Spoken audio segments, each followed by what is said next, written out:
Yeah, so as I said, my name is Norman. Typically, I give this course together with my colleague, Corinna Breitinger. She has a very good reason not to be here. She just delivered a very beautiful baby girl a couple of weeks ago, so today it's only me. What we are going to cover today? Well, we want to give you a deep dive into how to search, cite, and manage your literature. That's the part that some of you have heard a little bit about it. The cool thing is, as I said, we have, for all these parts, we also have actual exercises, so to get your hands on working on it. There will be breaks, yes. The bigger ones will probably be after the reference management workshop, so your first exercise, and the reading strategy exercise. And then after the lunch break, which will be like an hour, let's see how we are in time, maybe even an hour and a half, we will get into the really cool part, because it also concerns your thesis as much as you can plan it already, by really preparing your research questions, your research proposal, if you haven't done so yet, and maybe even your abstract to a certain degree. Of course, that's not entirely possible, because typically you write that last, which makes sense, but at least we want to give you an idea of what belongs to an abstract, and maybe you can draft some of the components already. Okay, so let's dive in. Finding academic literature. I think most of you were master students, yeah, so I guess you all have written a bachelor thesis before. A thesis, like most academic works, requires a related work section, typically a state-of-the-art overview, and you need literature, right? So you need to get an overview of the state-of-the-art in the field. What we briefly want to cover here in this section of the course is how to find relevant literature. Maybe what not everybody of you is familiar with, how to efficiently read a lot of papers, because research is growing, and also the scientific output is growing constantly, and you typically encounter in most research field quite a lot of papers that you sort of need to at least have on your radar, let's say. I do not say read in all detail, but have on your radar and understood, and at least decide whether they're relevant or not. We will look at this, and then we will quickly, I will quickly propose a quite easy to remember, in my opinion, way to how to cite your sources, and then we will actually come into a proposal, a suggestion from our side on how to manage, like really down to the tool level, your literature. Of course, the goal is, in the end, to write, most of you, a master thesis. One person, I think, was a bachelor thesis, yeah. And yeah, even for these theses, the goal is that you make a contribution. It can be a small contribution, but a contribution to the body of scientific knowledge, to the knowledge in general. Okay? So, how did you search your literature, let's say, for your bachelor thesis? What tools can you recommend? Or what tools did I recommend to you in the seminar? Yeah. Asking the supervisor. That's good. As a supervisor myself, I would ask you not to make this your primary strategy, because it kind of overloads us. But yeah, it's a possibility. You can use Google Scholar. Okay. What do you like about Google Scholar? I really like that you can see the citations directly, I think. Very good. Why do you think this is valuable? Because you need to use your citations in your thesis. Like you need to reference. You mean, okay, then we understood different things for citations, but you mean like you can export this? You can see both. You can see you can export the citation directly, but you can also see how many times the paper was cited. Yeah. You can see both. Okay, Google Scholar, yeah, I think it should even be the first one, yeah. It is the first one. Other suggestions? No? Anybody heard of Semantic Scholar? Yeah, you heard about it? What do you know about it? It exists. Okay, that's a good start. It is well, similar in terms, of course, in terms of the general page structure and the approach to Google Scholar. It's not a commercial enterprise. Last time I checked, it's sort of a non-profit thing. What I like about Semantic Scholar is as Google Scholar, they do crawling of the web to find publications. They offer some more tools in terms of filtering and getting additional information, like how many times, not just how many times a paper was cited, but also, in which certain fields, what is the most cited paper, and so on. So additional analytics, I would say, sometimes quite nice for filtering. And I think also their recommendation is better than Google Scholars because you can tailor it. So you have more options of tailoring it to your research interests to get the papers recommended that might be relevant to you. So if you don't know it, it's worth taking a look. So here have the pros and cons. The big advantage of both of them is, of course, they are free. That's good. It's always good. They have a very large coverage because they have this approach of just going out there to the web and crawling and taking whatever they find and what looks to them like a paper, they include in their collection. The downside of this approach is the data quality, of course, is a bit lower because you're all computer scientists or data scientists. If you do something automatically, it doesn't always result in the best data quality. That's, of course, exactly the case here. These teams actually behind these sort of services are not that big. So I don't know the exact number right now, but a couple of years ago, we actually met with a team of Google Scholar, and back then there were 5 people. Yeah, so it's a department at Google of 5 people. So just because the service is very popular and very big, and the collection is very big, doesn't mean that they have a lot of manpower behind it. So the automatic processing is very important to them, of course, but it reduces data quality. We will actually see some examples of data that is not optimal.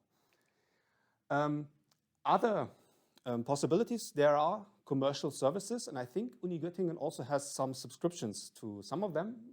I don't know exactly, maybe you can help me. Have you ever encountered some commercial services via the, library interface or something? Very big ones, Elsevier Scopus. If you know a little bit about Elsevier, they are the more profitable than the mafia. They have a profit margin that is only rivaled by drug trafficking, I would say. So yeah, not the nicest company, I would say. I should actually be aware. I'm recording this. Okay. Anyway, my personal opinion. It's a very commercial provider of scientific information, not just publication information. They are a publisher, so they also publish papers. And as a publisher and a really big provider of such services and collections, of course, they have very good data because they have the manpower behind it, and they do a lot of those things, either manually, correct manually, or they collect it directly from the authors, let's say. So when I publish a paper with Elsevier, as an author, I need to provide to them very good data about the metadata of my paper and so on. So that makes their data cleaner than, let's say, those of these free services. Same for Web of Science, also a commercial service. I think they are not a publisher, they are more an aggregator, let's say, but also they involve more effort into data cleaning, so their data is better. They also include some additional features like quality rankings of venues and so on, so you get a better idea of what is actually a paper you should check out because it might be published at a very good venue. Of course, everybody knows, Nature and Science, but maybe you don't know the top conferences or journals in the field you're currently researching. They help you with this. The downside, of course, is they require a subscription, and you would need to check. Typically, they're quite expensive, so you would need to check whether the university actually has an access to it. Okay. So, very important, of course, as with every search, finding the right keywords is crucial to finding the results that you want. How can you come up with good keywords? What would be, if you, imagine, let's be practical. What is your, or do you already have a topic for your thesis? Maybe, I think, maybe the recommendation algorithm. Okay, for what kind of items or recommendation of what, or? For specific items, I haven't got it right now, but just put it on the platform and based on some algorithm and recommend it to the customers. So, but you were talking about physical items like Amazon, like a shop, or? Yeah. Okay, so how would you search for related literature on that? I think I'll just type recommendation algorithm, and then maybe it will pop up I would say a lot of content will pop up. Yeah. How could you think you could filter it down or bring it down to the papers that you're most interested in? And then maybe add some B2C platform. Okay. And then also some more specific details. Yeah. So keywords, of course. I think you mentioned indirectly mentioned some of the approaches that you can follow to actually find the keywords. You try to read some of the papers that just pop up, yeah, for relevant keywords, maybe, you know. I think why this is a good strategy is if you're very new to a field, you sometimes just don't know the specific vocabulary terminology that is used, you know, within this subfield of research. So it's a very good idea to also maybe just read the abstracts of some papers that, you know, you get recommended or get retrieved when you type in the broad keywords to actually get an idea of what is maybe the more specific terminology to get down to this part of the research that I'm actually interested in. Here comes in something that I misunderstood you about citations. Of course, also check cited papers, yeah, because terminology, so if you got your first results, check which papers they cite, because terminology sometimes changes over time. Yeah, so from, I don't know, if you take machine learning, neural networks and so on, the terminology shifts quite a bit, yeah. And you might still be interested in some seminal papers that are older, yeah, so in order to find them, it's a very good idea to also get an idea of how the terminology may have developed over the years to find these seminal papers that can be, I mean, for deep learning, some of the seminal papers are in the 60s, yeah, so quite a way back. Not saying you all have to cite papers from the 60s in your thesis, but, you know, it might be.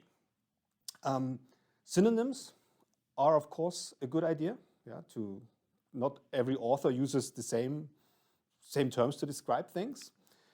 I think something that not that many people use, but that are possible for quite many search engines, and Google Scholar is one of them, is search operators. So I think we are not that used to it anymore. The first search engines was much more common to use, you know, search operators like AND or approximate and so on.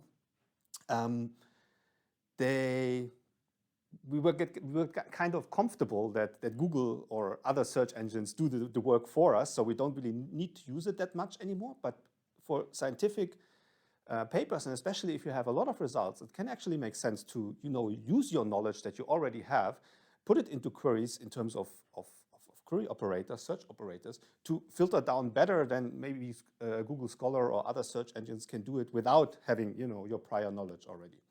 So yeah, check them out, they work. And I think especially useful are these exact phrase operators. So searching exactly this and nothing else. So you want this keyword to be in. And maybe combine it with even, you know, an and combine several of these very specific keywords. That is, I think, a good strategy if you have really a lot of results, but you have a very specific field in mind that you want to actually search literature for. Another really cool thing about citations is citations, as you see them on Google Scholar, so how many times people cite it, not in the terms of exporting the citation, but how many people cited another, or how many papers cited another paper, is because you can understand them as a quality signal. Yeah, because other authors found this paper good, relevant, whatever, and so typically this is a very good indicator that it might be relevant for you too. So a very highly cited paper is typically, not all the times, but typically a paper you want to look at maybe first. And actually that is a very, very important heuristic of Google Scholar. So Google Scholar, first and foremost, ranks by citation counts. So of course keywords need to match, but within the keyword matches, the first criterion that Google Scholar uses is the number of citations. The more citations you get, the higher you are ranked in Google Scholar. So they apparently also think this is a very good, there are many critics about citation counts because you can sort of manipulate them, but still it's the best we have, I have to say. Yeah, so that's why they use it. Of course, you very often also have these filters like by year to find the most recent papers and so on. I think I don't need to explain those to you. Okay, then we have the papers that we want to look at. Next problem, I think that everybody of you has probably encountered at least once or twice. Not every paper you have a full text. Yeah, so you sometimes find the entry in Google Scholar, but you don't have the PDF yet. Where can you get the PDF from? Good. Don't say that for the recording, but yeah, it's a possibility. Everybody knows what this is? Yeah, okay, good. Let's start with the easiest case. Sometimes these search engines, of course, find a PDF for it. More and more authors, universities, and so on make their publications also available. Then, if you're lucky, you just have the PDF right there. If not, yes, you can still check the official publishers. Very often, universities have deals with at least some of them, with sub-collections of them. For example, I think IEEE, the University of Göttingen, as far as I can tell from my field, like computer science has pretty comprehensive access, so you get pretty much everything. ACM, most of it, I would say. Springerlink, I'm not so sure, not that great, I think, in my experience, at least from the University of Göttingen network. If you have friends at other universities, it's sometimes worth asking, hey, can you check whether your university library has access to this paper? I do this a lot also with colleagues at other universities, and they do it with me. It's like, I don't have access, do you have access? No, I also don't have access. Maybe there is the Sci-Hub option.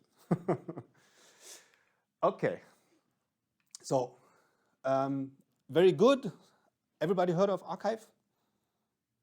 Yeah, good. I don't need to explain that. Of course, preprint repository is also a very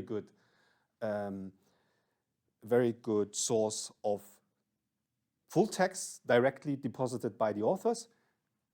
What would you say might be or can be an issue with preprint archives, since you all know them?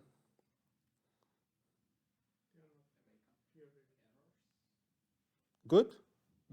Pretty much the same comment. They are not peer-reviewed. They might contain errors. Yes, that is sometimes not the final version, not the latest version. Yeah. So if I decide today I have a great idea, it's the greatest idea ever, and I want to publish about it, I put it on archive. Nobody checked whether it's the greatest idea ever. Yeah. So I can publish whatever I want there. Not saying that authors do that, but it's possible. So you need to be a bit wary of the quality. Ideally, the paper is later published. I mean, that's the idea of a preprint archive in some quality assured venue. Then the authors have the option of making this visible in their archive entry. Not always they do it. So yeah, make sure that the quality is okay. Other very large, not just archives of preprints, but of openly available full text in general, are Zenodo. Also is particularly strong for data, not just papers, but also data. And for papers specifically, coral.ac.uk. Has somebody seen this open access repository? They have a very, very cool collection, I have to say. They do a lot of crawling, specifically for the full texts. Of course, they also have metadata, but they really focus on the full text. They want to get their hands on as many full text as they can. The Facebook of researchers, of course. We are vanity peoples. We want our hard work to be read, so we put it on social networks for researchers like ResearchGate, academia.edu. Very often you can also find people there, of course, and just ask, hey, can you send me a copy of your paper? Do that.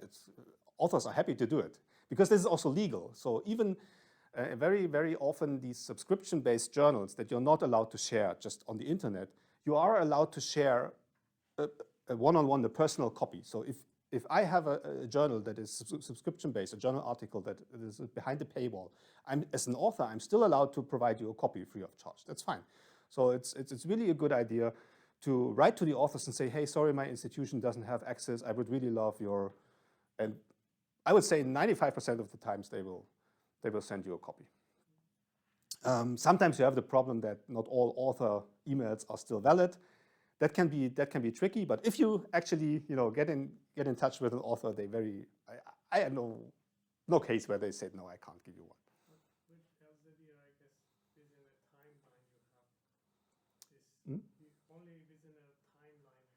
Yeah, I mean, these rules are very hard to navigate. I don't know them by heart, to be honest. I don't check them too carefully. I just give you a copy. Yeah, you have to actually read the fine print of every publisher, what is allowed when, and so on. I would say your chances are pretty good that you get a copy. And also, the Alliance of German Universities just reached a new deal with Elsevier.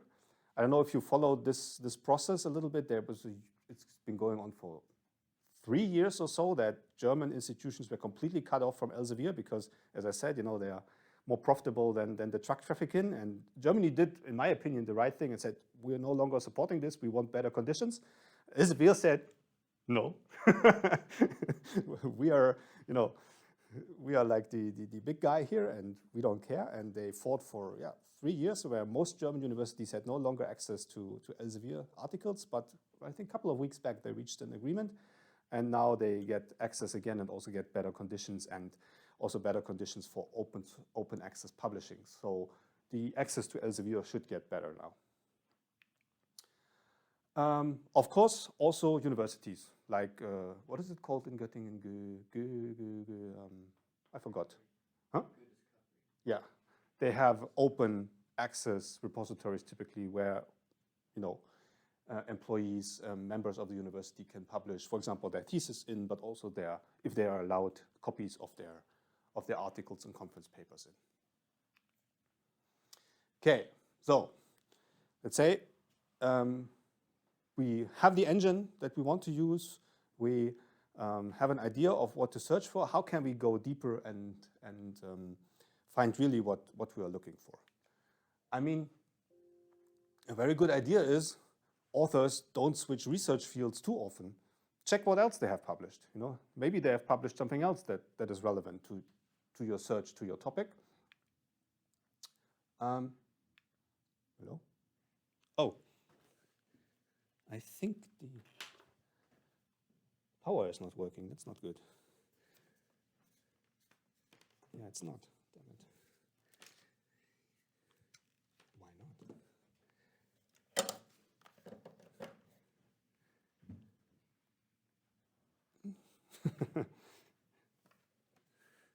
Okay. You will get a serious problem in 2 seconds. Okay, let's see.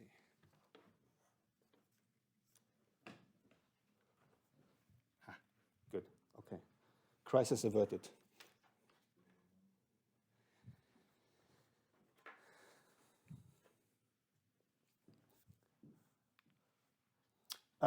Same thing, same idea. Also check the venue.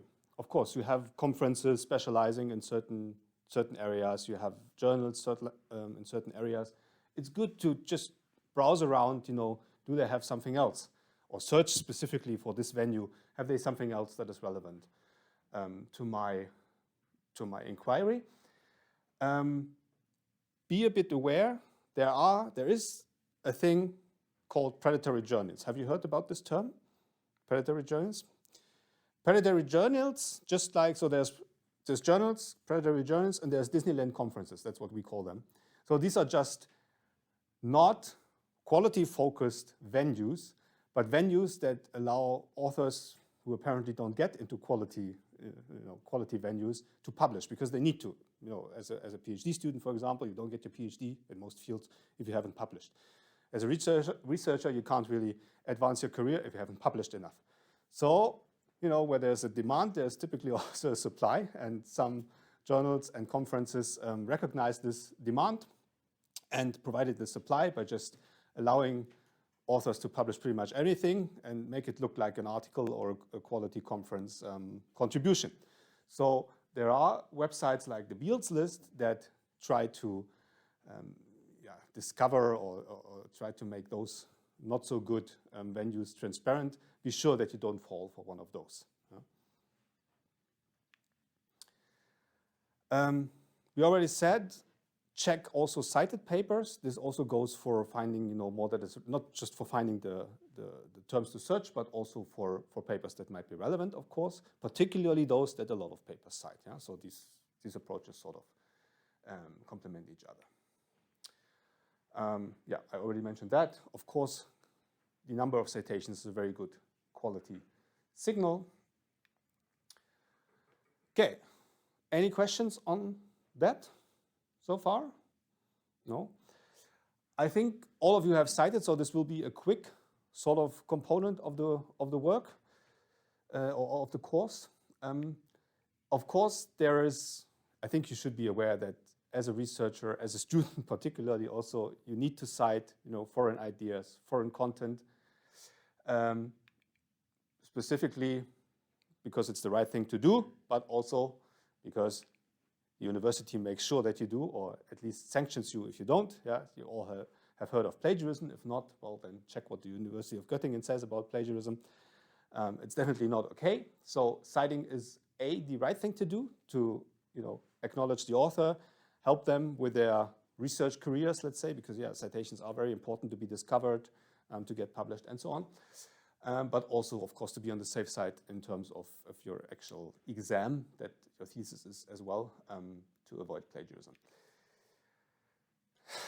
How to cite, like specifically, how to highlight foreign content, foreign ideas, it very much depends. There are different styles, there are different rules. If your department, if your supervisor has a preference, use it. I'm just going to present a approach that I personally use because I find it very intuitive and very easy to remember if there is no, if nobody tells you how to do it otherwise. And of course, you need to distinguish between direct quotes and indirect quotes. So direct quotes where you really, take text out of another source.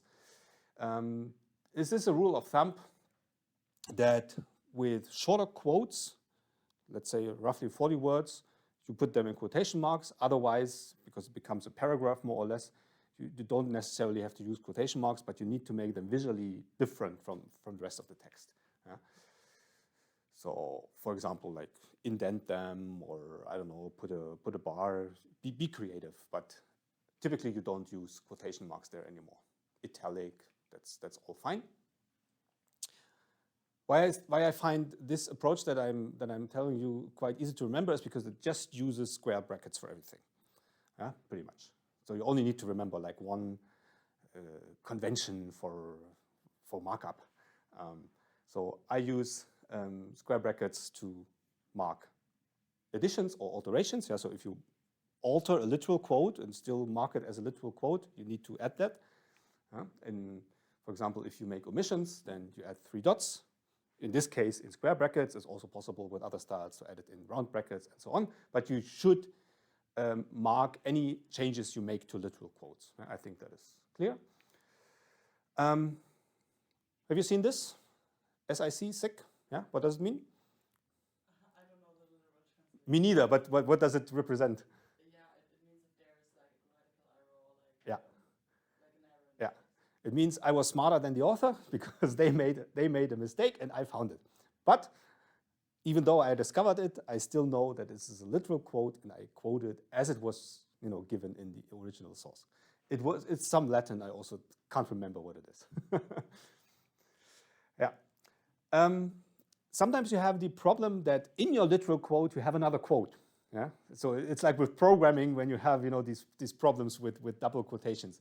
Typically, you switch between double quotes, single quotes, and so on. So if the original text uses double quotes, maybe you use single quotes and the other way around. Literal quotes, and this is something that I see very often that is not adhered to, is literal quotes require a page number, actually, in most style manuals. So if you quote literally from somewhere, and it's not a one-pager, let's say a one-page document where you get the quote from, put the page number there where the quote can be found. Okay, quick example, unaltered quote. Yeah, so short one, we put it into quotes, quotation marks, and yeah, we put the page number. So not just the source, but the page number.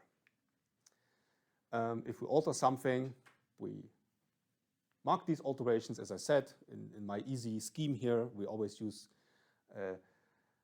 square brackets for everything, so for alterations, but also for omissions, and also for marking errors. That's why I find it so intuitive, because you just do the same, you just use the same mark to as a markup tool.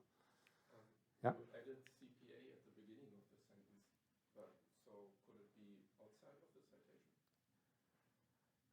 Sorry? The CPA in Yeah. addition. Yeah.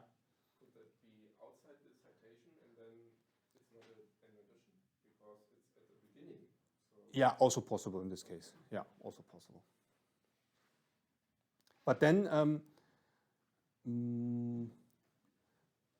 it's actually, yeah, probably we should have also added dots here, because typically this then means I only took a part of the sentence. So I should probably also added dots here. Okay. Long direct quotes, as I said, just put them apart visually and mark omissions, changes, and so on in the same way.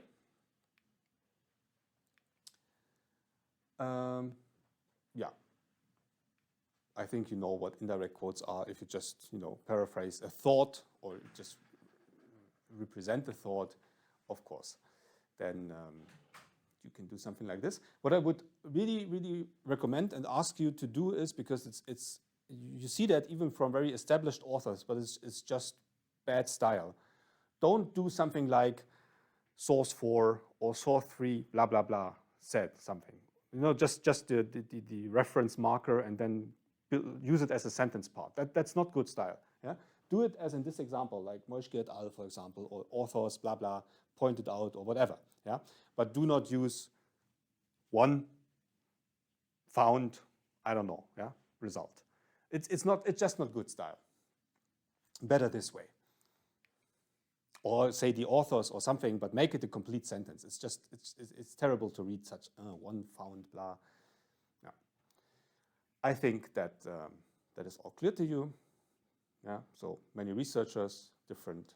So not in this case, it would be particularly hard to read if you say, okay, 1, 5, 13, and 25 characterize academic plagiarism as. It's just I don't know. Yeah, better do. Many researchers characterize something as this, and then list your references.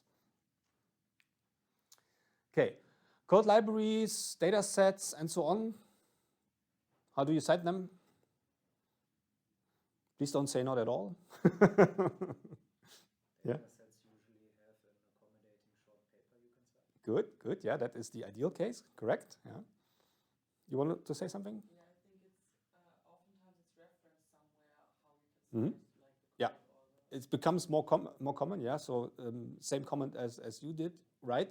It's if there is a paper you know that is relevant or that is even recommended by the authors to cite, that's of course the best. It makes it easy for you, and it's good for the authors because they know then, they want to get their citations for this paper. That's ideal. And if there is something like this, please do it.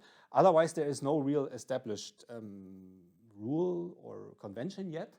So yeah, many just use footnotes. I do too. If there is nothing better, that's fine. It's not wrong. As you said, sometimes authors directly recommend you what to use. And okay, almost done.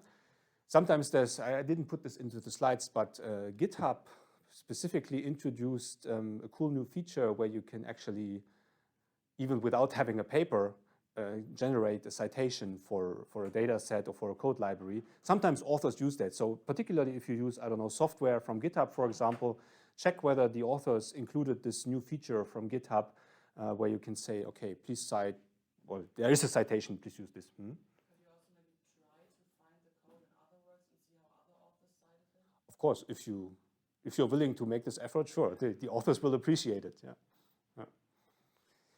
Okay, then any questions on this short component of the course? Yeah. should we include a date for the code library or the version? It's very good if you do that. Yeah. It also depends a little bit on your citation style. Many styles just demand it. In general, it's a very good idea. Yeah. Other questions? If not, then I would say let's take a 5-minute break, or 5 minutes, okay? Still fresh, and then we keep going, okay? Good.